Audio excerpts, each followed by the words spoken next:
We are digging deeper. We are founded by two coworkers and best friends. We have been together in the professional setting and the personal setting for over a decade now.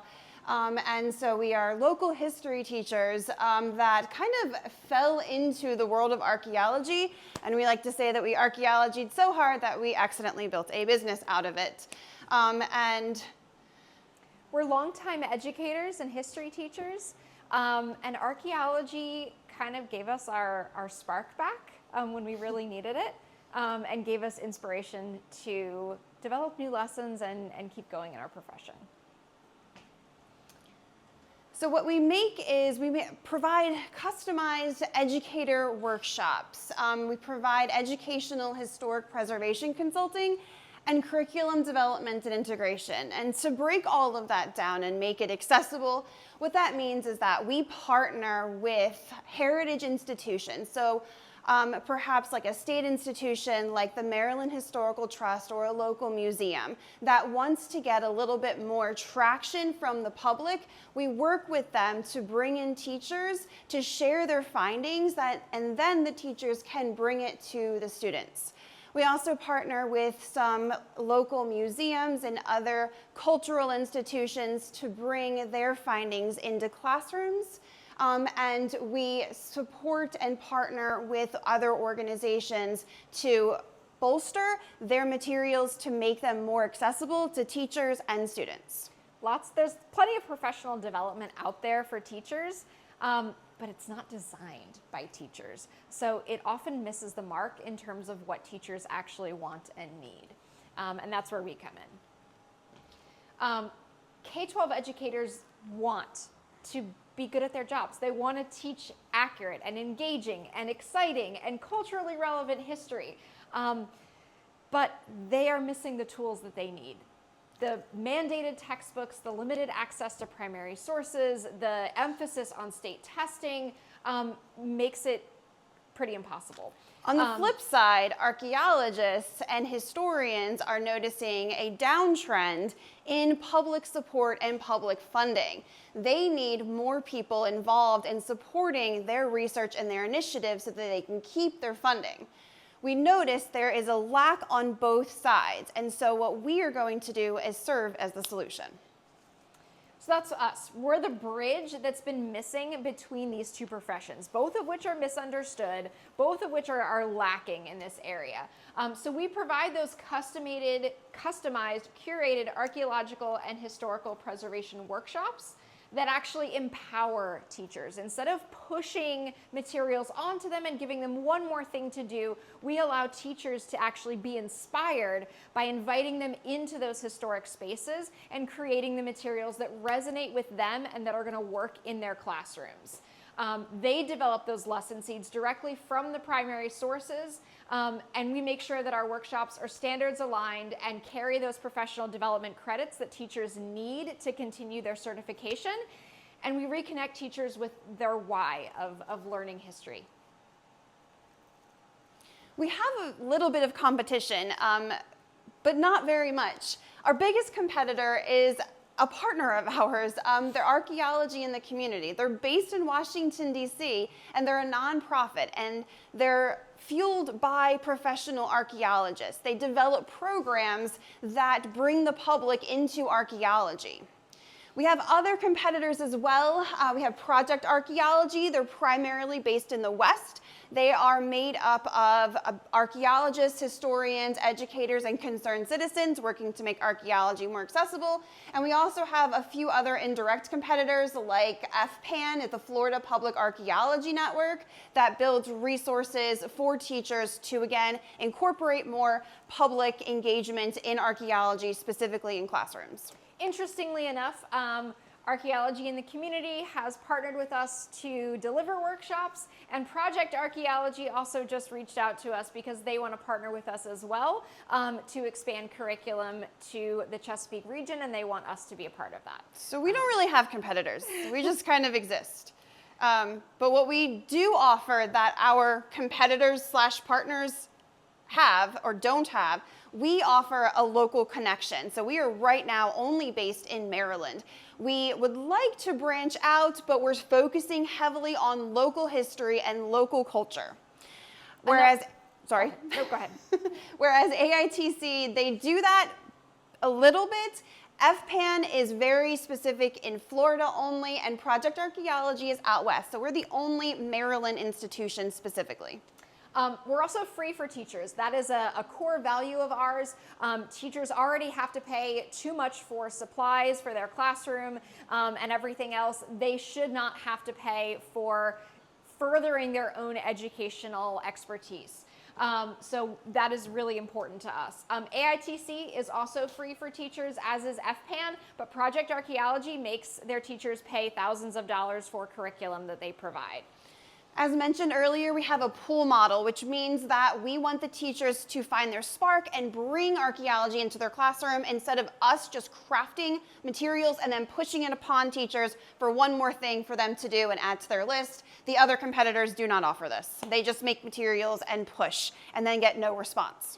Another thing that we do that our competitors don't is we offer CPD credits. Teachers need to get these CPD credits every 5 years in order to renew their teaching licenses. And so we make sure that our workshops, we put in applications with the Maryland State Department of Education to get accredited and certified so that teachers receive actual credits that they need when they take our workshops. So we have two target markets. We have our direct clients, which is where our funding is going to come from between school districts, local universities, local historic sites that maybe are too small to have their own education programs, historic preservation offices, we call them SHPOs, State Historic Preservation Offices, parks and recreations, and any other archaeological organizations. They provide funding, they partner with us, provide funding either through grants or other funding opportunities. And then our indirect clients are the teacher participants involved in our workshops. Our business model is a customized workshop for teachers, curriculum projects, and consulting fees. For marketing, a big way that we get new business is through presentations, panels, and networking that we do at conferences, archaeology conferences as well as teacher conferences.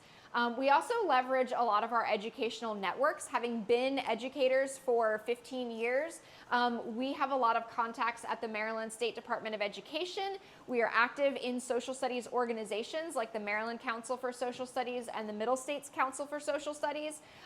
We are in touch with district leaders, and also just teacher word of mouth is a really great way to get a word about our workshops out. And we're not doing a lot of this right now. We want to get better at leveraging social media and our website by doing sort of little update videos and informational reels about archaeology, social studies, and education in general. So as far as our operations are concerned, as we mentioned, we're designing customized experiential workshops, and we're partnering with historic locations and sites, archaeologists, and curriculum companies. So we have a lot of different activities going on and a lot of different clients at this point that we're trying to balance.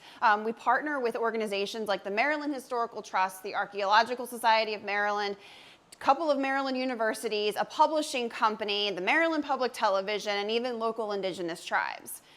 We create lesson seeds that are aligned with Maryland standards, which is a really big deal in the education world right now, and we are offering training and we would like to offer additional facilitators when we are ready to scale. Our financials, while we don't have graphs up here, I can say that our financials grew significantly from year 1 to year 2, and we are hoping to continue to grow in year 3. Right now, last year we made a total revenue of $37,000.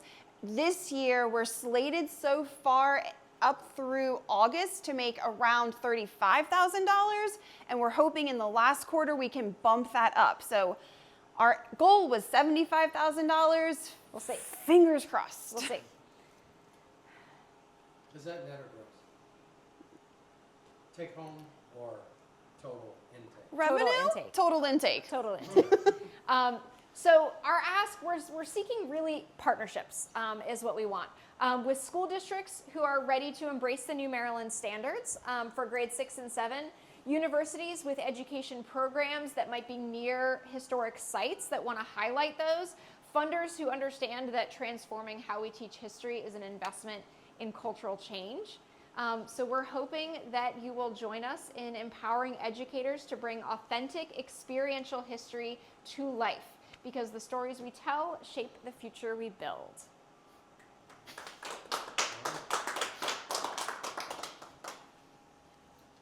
Do you get it I yet? have to say, Do you get it? for me, the upfront piece and your dynamic energy of translating that was very clean, Okay. very clear. Better. Me, Okay. to me, it was very distinct, and it was even like areas, and I like how it's like direct and indirect, and how you're framing it. Yeah. You feel better that it's translating, or think was it so. just me that wasn't getting Well, it? you But that's listened to the possible. podcast. Did you? Are you guys understanding? Because yes, it's getting Does clear it now. make sense? I don't know Okay. if you've always had education, no consulting as your little tagline, but that, even just seeing that first slide, I was like, that is exactly what you guys are, which I know we're supposed to act like we don't know you, but, and then when you started talking about, the history part of it and not just the archaeology part of it, allowed me to kind of see Okay. like, oh, there's like more depth to this. Now you might just stay in the archaeology Yeah. field, which is fine, but I do see that like the potentiality of going into other type of historical Okay. Yeah. elements that need that same type of help to get exposure and stuff. But honestly, I kind of understood from the beginning. I was never really doing that much. This was great presentation. I really enjoyed it. Thanks. Cool. What else? And even from the first time that we met you and you talked about it, like until now, like it's a very short time, but you can see that you have grown and like more structure around like what you said. There's a little difference, like in a good sense. Thank you. Brian's feedback was really helpful. That one-on-one coaching session really helped put in perspective of what we're doing and how we can communicate it. Well, and the Yeah. podcast for Yeah. me was my aha. I just You were like, oh, I know what they do now. I think I sent you a text. Yeah. I get it. What'd you get? Tell us. So that was. I'm glad you did that. That was pretty cool. And again, you have room for data. Yeah. Right, Yes. To support what teachers, whatever that is, PO, credit, testing, Okay. to just really elude that they're teaching to test. They don't have that, those pieces. I think can be a little bit more dramatized. Again, Okay. first run out of the gate pitches. I'm thoroughly enjoying. Yes, much cleaner, clearer up front, and succinct. You didn't have to belabor it with more to try to translate. It's less, and you're going to get even less. But that's good. I got chills. Thank you.